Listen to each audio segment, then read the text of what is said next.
Welcome back. Let's jump right back in. This episode will be all about the Cuban Missile Crisis. Fidel Castro, left-wing revolutionary, seized control of Cuba in 1959. He had aligned himself with the Soviet Union soon after and grew close with the Soviets for military and economic aid. By now, the USSR and the USA were already engaged deeply into the Cold War.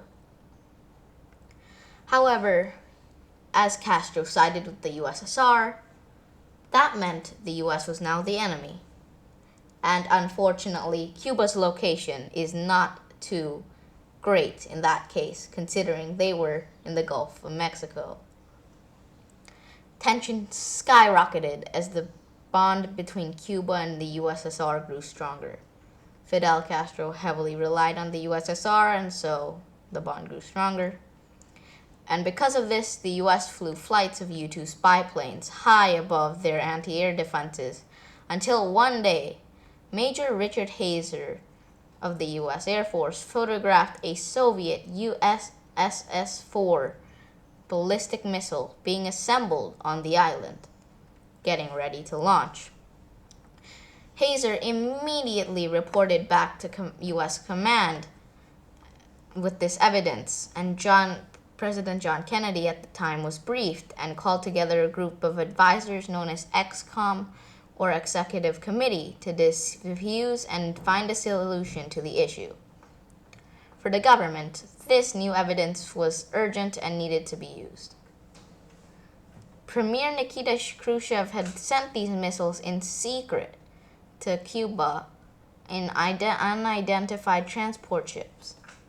Castro was pretty uncomfortable with this plan because he wanted to show them publicly, gain support, and as a show of power.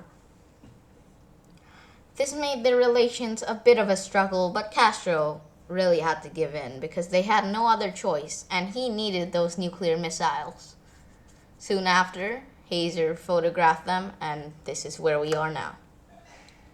Castro and Khrushchev saw the missiles as a way to deter future US attacks and show the US, hey, we can launch missiles too, right at your capital, right at your bunkers.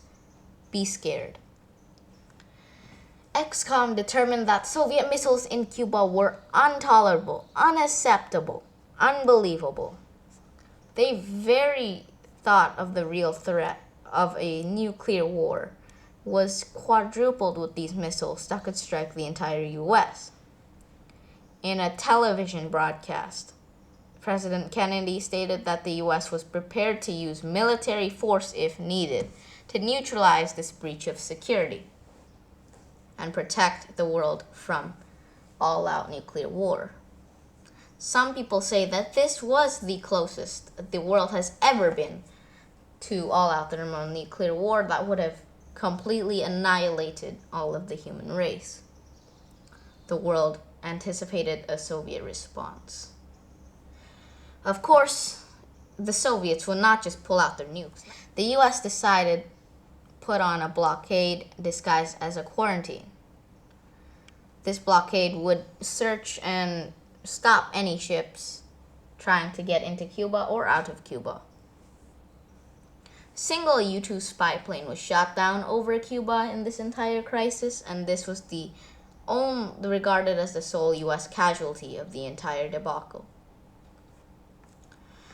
Now, there's this one very famous story about a Russian nuclear submarine approaching the blockade. Of course, the US Navy knew this submarine existed, and the submarine probably knew the US Navy existed above them. So the US Navy decided to drop some death charges on them. Not to kill them. They didn't want that. That would immediately start nuclear war. No one wanted that. They dropped them pretty far, enough to shock them, though. Now, of course, the submarine crew thought that they were attacking them. No one's just going to drop depth charges on you for no reason, except for this reason. But so the two officials on the submarine decided to launch their nukes. They put their keys in, and the nukes were not launched. But this wasn't because of a malfunction or because their keys were wrong or any of that. It was because one man, a special guest on the submarine, Vasily Arkhipov, decided not to launch the nukes. You see, as a special guest, he was pretty high ranking, and he had a key too. And nuclear missile submarines needed all their keys, didn't matter how many, all their keys to fire. And Vasily did not put in his key, which meant the entire world was saved from a nuclear disaster. He was awarded many medals, and he's credited with this, and he's a hero of the event.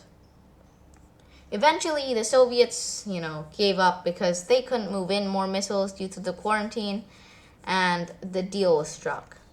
The Soviets would pull out their missiles if the US did the same for theirs in Turkey, dismantled both, and promised not to invade Cuba.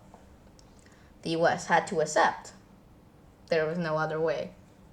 So after the US accepted, the missiles were pulled out, and the world was saved. Soon after, an emergency hotline between Moscow and Washington, D.C. was established to further diffuse more events like this in the future. And that's it.